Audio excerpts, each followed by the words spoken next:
Hello साथीहरु, अहिले चाहिँ म गाजर बोइल गरेर गाजरको सलाद बनाउँदैछु है। यो चाहिँ गाजर बोइल गरे पहिला अनि त्यसलाई तासे अनि काटे।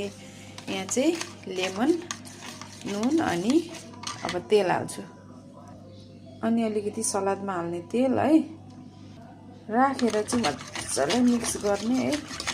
मज्जाले मिक्स गरिसकेपछि अनि यो काटेको गाजरमा सबैलाई मिक्स गरिदिने साथीहरु है।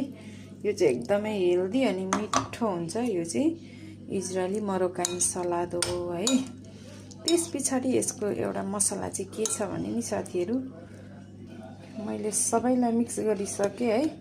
अनि त्यसमा चाहिँ हल्का माथिबाट जिरा पाउडर राखिदिनु पर्छ। यही हो मसला, यसको चाहिँ फ्लेभर एकदमै दामी आउँछ। यो चाहिँ मरोक्कानी गाजरको सलाद बनेर रेडी भयो साथीहरु। दामी हुन्छ, मलाई चाहिँ पुरा मिठो लाग्छ।